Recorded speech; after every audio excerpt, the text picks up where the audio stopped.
Oh! Vous me prenez en train de regarder l'un de ces magazines masculins. Ce qui vous donne une idée du vlog d'aujourd'hui. C'est à propos d'un certain féminisme qui voudrait vous voir mort. Mais ne vous inquiétez pas, nous allons nous attaquer à ce petit cancer. Personne n'est prêt à entendre la vérité. Mesdames, ce que je vais vous dire vous glacera le sang. Le patriarcat n'existe pas.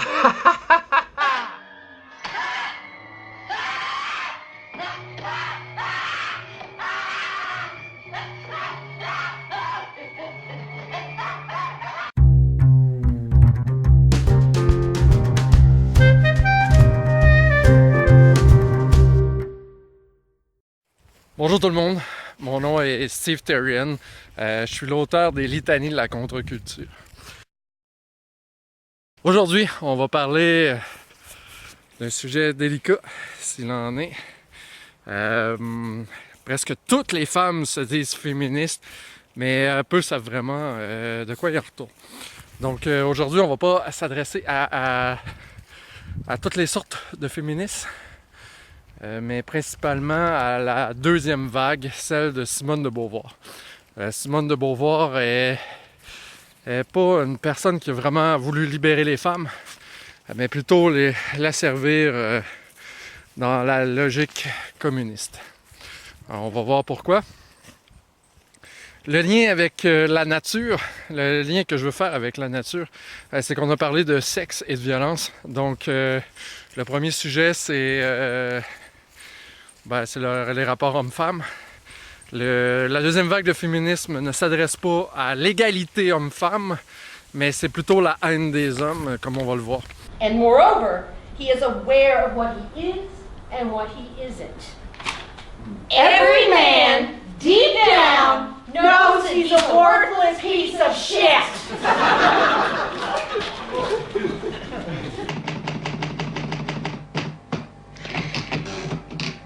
La vie dans cette société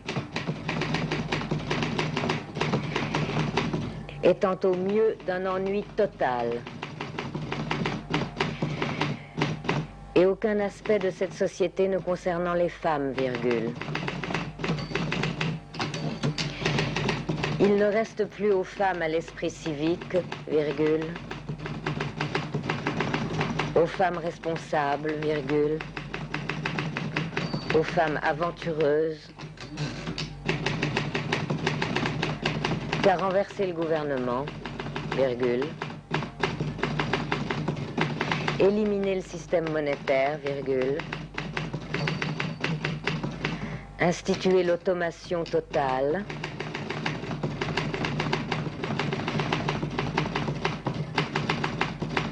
et détruire le sexe mâle, point.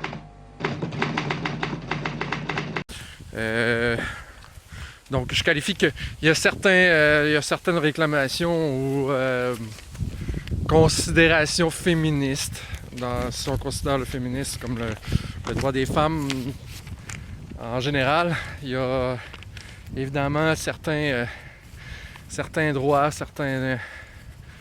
il y a certains droits qui sont totalement légitimes de se battre pour. Mais on va pointer plus strictement le patriarcat. Donc, le vlog d'aujourd'hui, on va finir avec le patriarcat.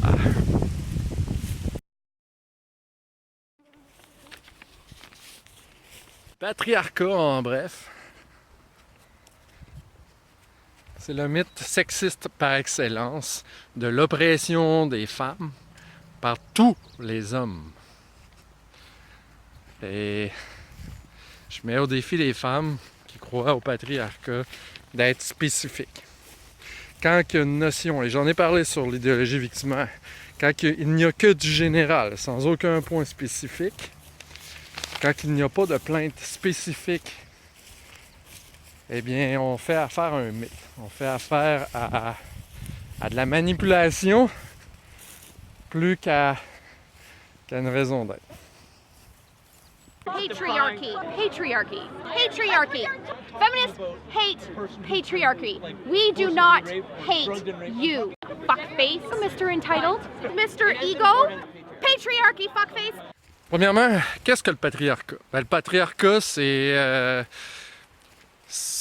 un concept qui a pris de la popularité dans les années 60-70, notamment par l'intervention du deuxième sexe de Simone de Beauvoir.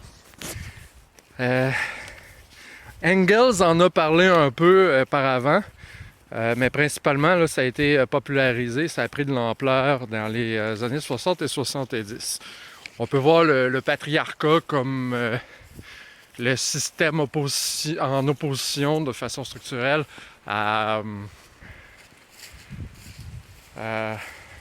au féminisme, au féminisme radical dont Simone de Beauvoir fait partie.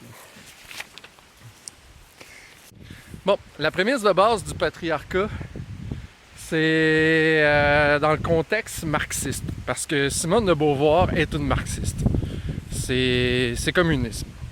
Je croyais qu'il fallait surtout militer pour la révolution, puisque moi je suis tout à fait de gauche et par conséquent je souhaite un changement complet du régime et le renversement du capitalisme, mais je pensais qu'il suffisait de ça pour que la situation de la femme devienne l'égale de celle de l'homme. Et je me suis aperçu que je m'étais bien trompée, car ni en URSS, ni en Tchécoslovaquie, ni dans aucun pays socialiste, ni dans les partis, précisément pas dans le Parti communiste, ni dans les syndicats, ni même dans les mouvements gauchistes plus d'avant-garde d'aujourd'hui, le sort de la femme n'est le même que celui de l'homme. Et c'est ce qui m'a décidé à devenir ce que j'appellerais proprement féministe, et d'une manière assez militante. Être militante, c'est par exemple venir parler aujourd'hui du féminisme à toutes les femmes qui veulent bien m'écouter. Eh bien, j'ai compris qu'il y avait une lutte spécifiquement féministe et que la lutte contre les valeurs, disons, patriarcales, en gros, ne se confondait pas avec la lutte contre les valeurs capitalistes. À mon avis, il faut mener les deux luttes ensemble. Il n'est pas question, il n'est pas possible que le sort de la femme change profondément si la société, d'autre part, ne change pas profondément sur le plan de la lutte des classes. Mais il serait illusoire de penser que la lutte des classes suffira jamais à étayer la lutte des femmes. Il faut qu'il y ait une lutte qui soit spécifiquement menée par les femmes. La prémisse qui a donné naissance au patriarcat, c'est l'idée que tous les hommes sont des oppresseurs et que toutes les femmes sont des opprimés. Donc, s'il y a un discours violent et sexiste, c'est bien celui-là. C'est-à-dire que tous les hommes sont des oppresseurs de nature. Et dans le deuxième sexe, elle pose les femmes comme des victimes systématiques. Les hommes sont naturellement des oppresseurs. Il n'y a pas d'existentialisme pour les hommes, il y en a seulement que pour les femmes. Les femmes sont des sujets libres. Et là, on est dans l'existentialisme de son... C'est même pas son mari, là, c'était son concubin. Jean-Paul Sartre. Que les femmes sont le sujet libre et les hommes sont un sujet déterminé. Mais l'idée même du patriarcat, l'idée du patriarcat, en somme, c'est la prémisse marxiste qui dit... La prémisse de Marx, qui est quand même une absolue généralisation, que finalement, c'est la division de tout le monde en classes. Dès qu'il y a une classe, dès qu'il y a une différence, c'est qu'il y a un système d'oppression qui maintient ce système de classe-là. Donc, il y a un opprimé et un oppresseur et un opprimé. C'est très réducteur et c'est complètement faux d'ailleurs. Mais l'idée du patriarcat, c'est justement d'étendre ce concept marxiste-là. On l'a vu avec... on a parlé de Grémas, qui a dit d'emmener le communisme, le combat communiste, le système des classes sur le terrain de la culture. C'en est un bel exemple.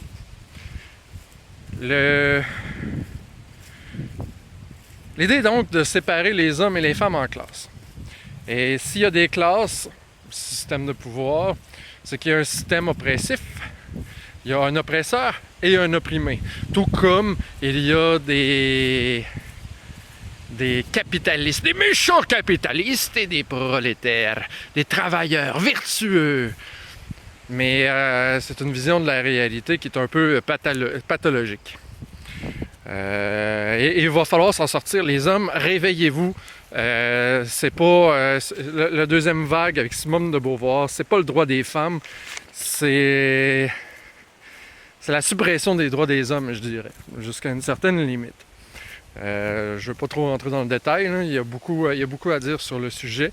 Et évidemment, mes vidéos font un survol. Donc, le concept de patriarcat qui date des années 60 et se fonde sur cette prémisse marxiste qu'il y a un oppresseur et un opprimé. En l'occurrence, l'homme est nécessairement un oppresseur et la femme nécessairement une opprimée. Et si on parle d'un système d'oppression, ben on peut parler de libération de la femme. Et toute cette logique-là va. Mais pour parler de libération de la femme, il faut déjà dire qu'elle est esclave et que l'homme est libre. Ce qui est deux prémisses complètement indémontrées et je dirais même à la limite complètement fausses. Mais en tout cas, difficilement démontrable. Comme on va pouvoir voir dans le deuxième sexe, qui est souvent cité, rarement lu, mais comme c'est souvent le cas de tous les ouvrages majeurs, il y a peu de cas réels, c'est de l'anecdotique et des exemples empruntés de la littérature. L'idée du patriarcat, c'est une image stéréotypée du père comme un tyran.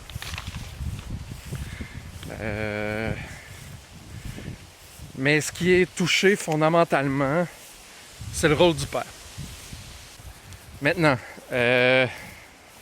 si on veut être cohérent, ben la deuxième vague de féminisme, le féminisme radical, est un discours de haine contre les hommes, de façon générale.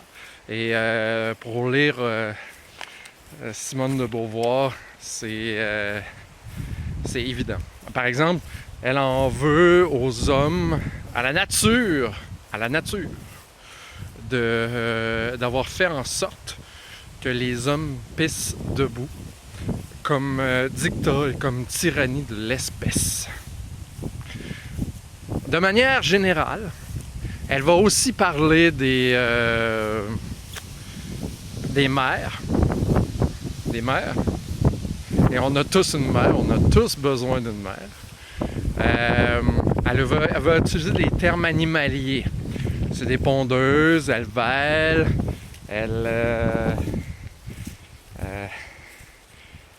de bas instincts. Elle a des termes très crus et très durs pour les mères. Si on veut être plus sérieux et aller dans le concept, comme s'il existerait, ben on peut dire que le patriarcat, c'est le système juridique tel que l'homme avait un pouvoir sur la femme ou sur la famille.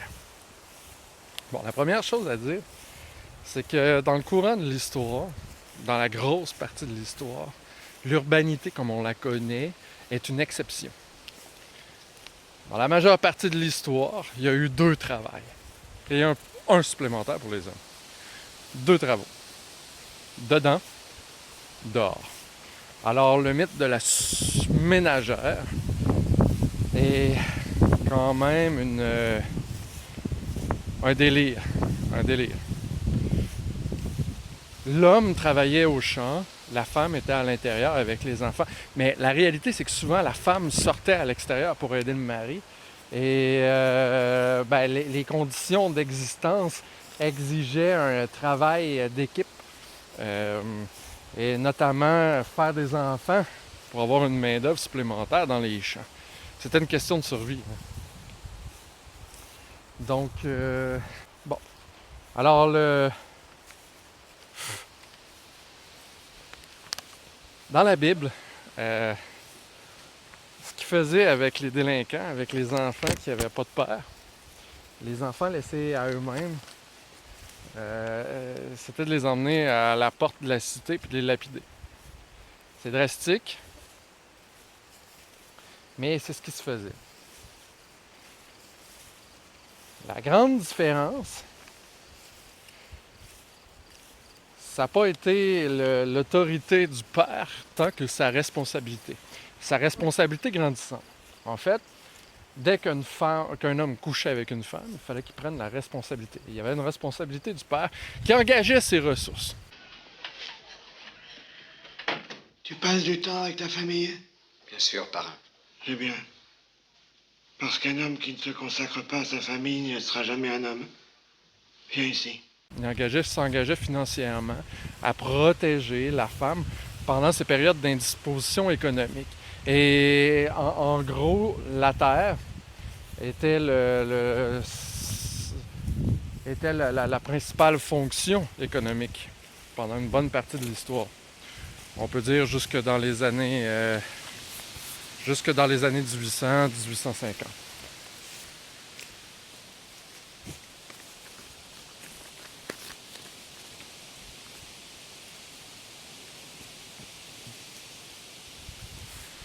Donc, le père avait un rôle contingent. Il était pas nécessairement là dans le courant de l'histoire. Il peut venir et s'en aller. Donc, il y a eu le rôle du père qui s'est engagé dans l'histoire à protéger économiquement la femme et par extension les enfants. Le rôle du père a été contingent. D'ailleurs, il faut lire Bertrand Russell, qui est quand même le père de la philosophie analytique, l'auteur des Principia Mathematica, qui est un ouvrage énorme, astronomique, tout simplement pour prouver que 1 plus 1 font 2. Bon. Je me fais littéralement manger par les maringouins. Et là, ils sont énormes. Tout ce que l'on peut dire est que dans les conditions les plus favorables, le père est utile dans une certaine mesure. Tandis que pour le pire, il est appelé par sa tyrannie, son mauvais caractère, ses dispositions querelleuses à faire plus de mal que de bien. La substitution de l'État au père, comme elle se manifeste en Occident, constitue un progrès. Donc, Russell nous parle de la substitution de l'État au père. Et effectivement, s'il n'y a pas de père pourvoyeur, là, dans la majeure partie de l'histoire, il n'y avait pas d'aide sociale ou de protection sociale. La femme était laissée à elle-même avec les enfants. Biologiquement, là, sa condition est nécessaire pour les enfants. Une fois qu'elle est enceinte, sa condition de mère est nécessaire et elle ne peut pas s'en départir. Aujourd'hui, à l'avortement, ça c'est un autre débat. C'est pas le sujet d'aujourd'hui. Mais le point pertinent ici, c'est la substitution du père par l'État. Évidemment, si le père n'est pas présent économiquement pour protéger la femme et les enfants, il faut recourir à l'État pour le protéger. Et d'ailleurs, Simone de Beauvoir donne comme exemple le régime soviétique qui a fait des purges et des millions de morts en fait, et le régime hitlérien comme modèle de droit des femmes. C'est son modèle idéal, elle le cite. La deuxième vague de féminisme est carrément radicale. Alors, quand vous parlez que les hommes sont des nazis, peut-être lire Simone de Beauvoir.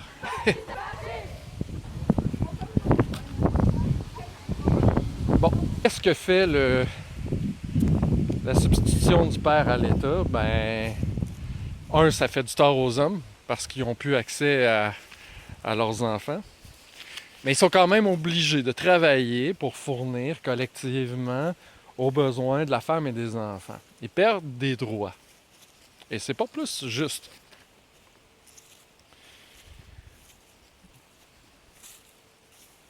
Ben, pendant qu'elle est en travail, je veux dire, pendant que la femme est en couche, puis pendant les premières années de vie, et même après, pour la garde de l'enfant,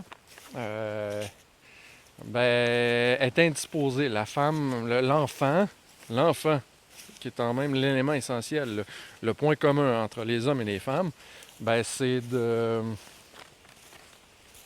Il faut en prendre soin. Et si c'est pas la femme, c'est quelqu'un d'autre. Et présentement, c'est des CPE, c'est des garderies, c'est l'intervention de l'État qui fait que de plus en plus, on substitue l'État au rôle du père. Ce qui fait en sorte que le féminisme, la deuxième vague de féminisme, introduit étant davantage au totalitarisme. Et d'ailleurs, c'est les deux exemples que Simone de Beauvoir donne comme idéal de son féminisme. Alors oui, c'est un féminisme radical que celui-là. Dès lors qu'on remplace l'État par le père, l'État prend de plus en plus de place. Et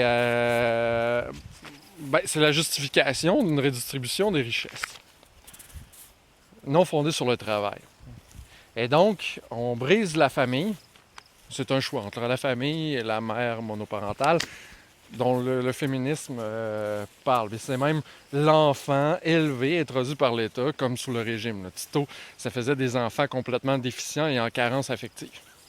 C'est pas un beau modèle et ça fonctionne très, très peu. En même temps, Russell nous dit qu'on devrait payer les femmes pour faire des enfants, comme si ça serait un travail comme n'importe quel autre. Et d'ailleurs, c'est un peu aussi ce que Marx dit. Mais c'est de réduire la femme à strictement sa fonction biologique en lui enlevant son rôle noble d'être mère.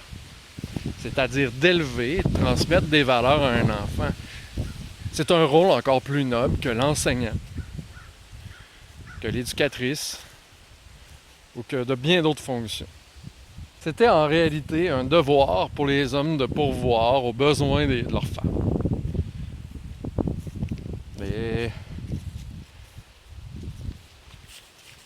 Et la substitution du père par l'État augmente le socialisme, la redistribution des richesses. La famille est un organe de protection contre les régimes socialistes. Pourquoi? Parce que on enlève de la place à l'État, on redonne le rôle au père et aux familles, et on permet une éducation à l'intérieur de la famille qui se transmet, et non faite par l'État. L'État qui prend dès le plus jeune âge chez les enfants, c'est le meilleur outil de propagande. Pour parler encore d'Hitler, il visait les enfants, puis même de Disney, là, dans les trucs d'après, dans la propagande de guerre, visait les enfants et les dessins animés comme propagande. This year, thanks to Hitler and Hirohito, taxes are higher than ever before. Will you have enough money on hand to meet your payments when they fall due? Spend! Save! Spend, save, spend, save, spend, save, spend, save, spend, spend, spend, spend, spend, save!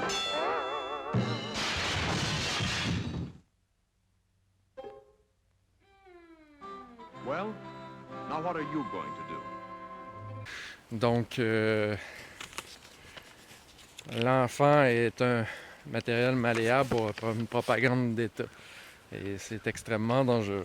En fait, si on enlève la responsabilité du père dans la famille, ça lui enlève aussi la responsabilité. Si on enlève la responsabilité économique du père dans sa famille, et donc aussi qu'on substitue le père à l'État, eh bien, on remplace ou on enlève la responsabilité des pères, qui deviennent seulement des géniteurs.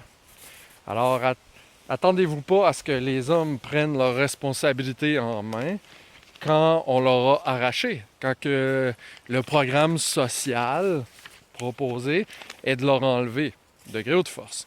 I'm gonna fuck all y'all! That's my boy! Cleavon is lucky to be alive.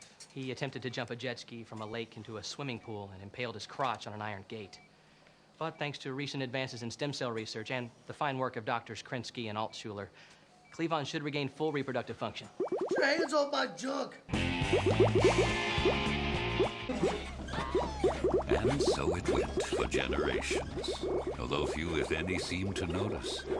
Je sais que mes propos sont un peu dérangeants et à contre-courant. Et je vise vraiment la deuxième vague de féminisme ici, qui est une vague absolument dangereuse. La troisième vague est simplement absurde. C'est celle de Judith Butler là, qui dit qu'il n'y a pas de sexe. Le sexe est un construit social fait par les hommes. On reviendra sur d'autres vidéos. Là. C'est la première vague de féminisme qui est la plus justifiable à mon sens, qui concernait une égalité des droits, une équité entre les hommes et les femmes. Et celle-là, je suis prêt à me battre pour celle-là. Mais la deuxième vague, qui s'est introduite comme un poison dans notre culture, celle-là est dangereuse et nocive. Ça a réintroduit aussi une promiscuité dans notre société. Et promiscuité sexuelle, hypersexualité, la sexualité pour la sexualité, comme dans les programmes d'éducation à la sexualité qui sont davantage liés à une sexualité axée sur le plaisir plutôt que sur la responsabilité. Donc, le patriarcat, c'est en réalité équivalent à l'engagement du père. Et le féminisme radical de deuxième vague est celui qui dégage la responsabilité du père et en le traitant d'oppresseur et en voulant le substituer à l'État.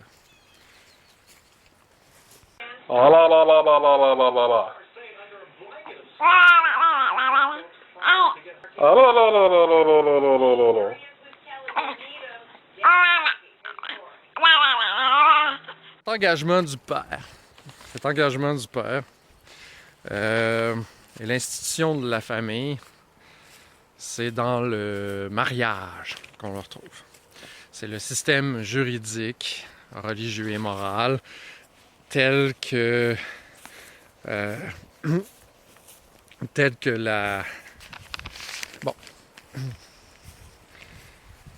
l'engagement du père. C'est dans le mariage qu'on le retrouve. L'engagement du père, c'est dans le mariage qu'on le retrouve sous sa forme juridique et morale. C'est l'institution de la famille. Pour les chrétiens, l'invention... l'histoire du mariage dans les chrétiens, l'indissolubilité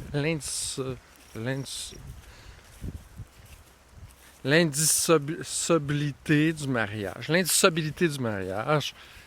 Bon.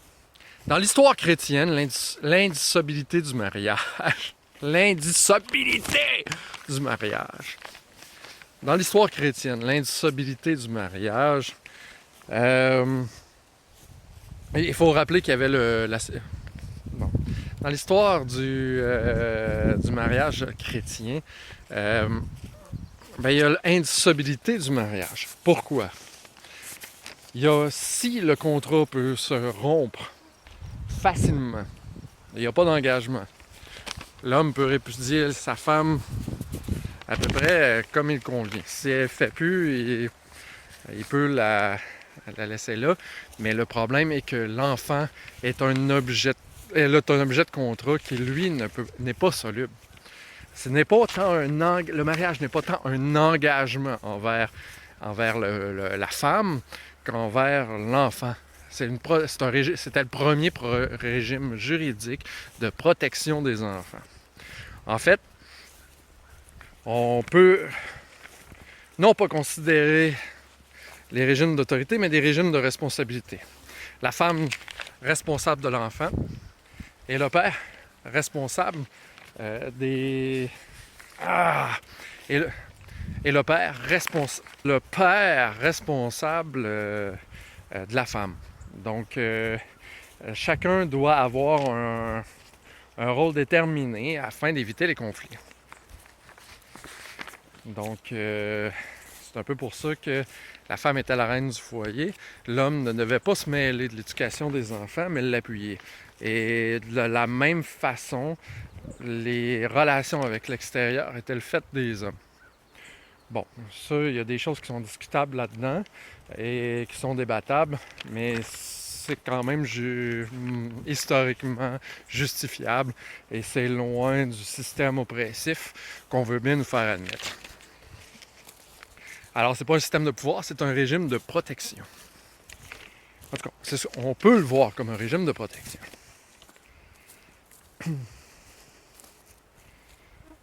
Ben, c'est... Le mariage était d'abord un contrat, un régime de protection de la femme et des enfants.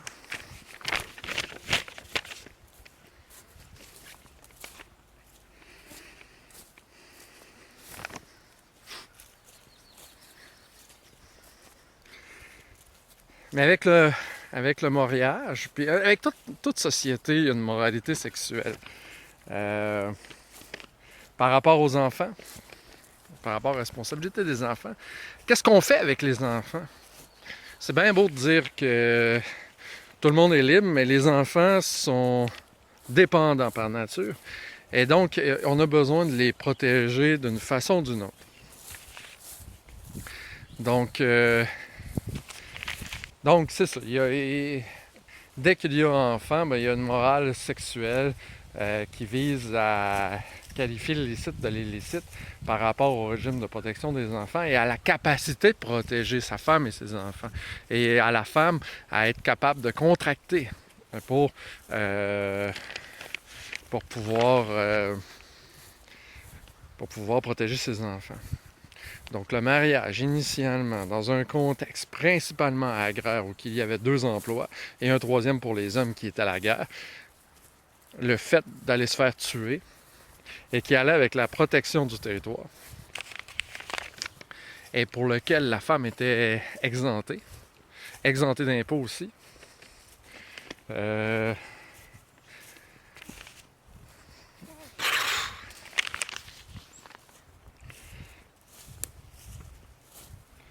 ça a été...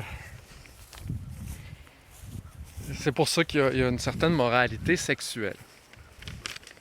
En fait, le mariage était d'abord un contrat visant au détriment de l'homme, je dirais, s'il en est, parce qu'il fallait qu'il engage ses ressources.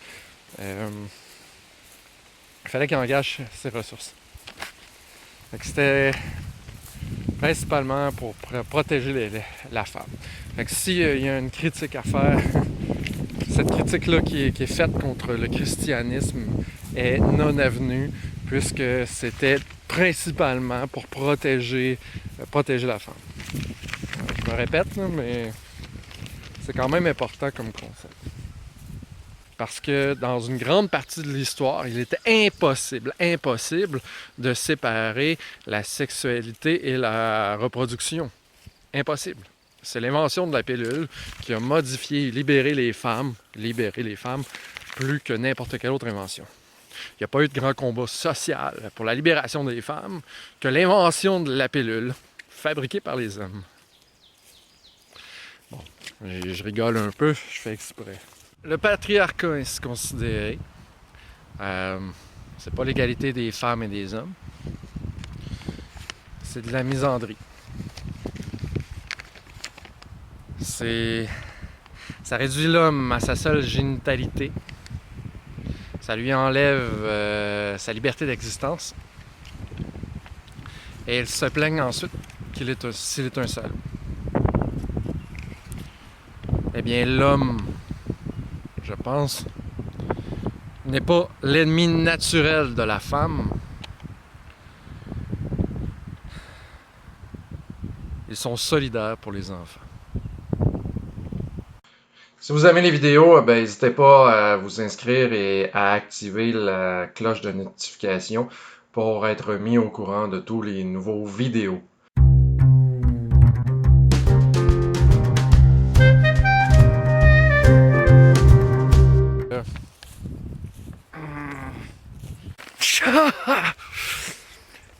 Bon ben, bonjour tout le monde, bienvenue dans mon vlog numéro 9 sur la prémisse du patriarcat, c'est en somme que je me fais manger par les maringouins.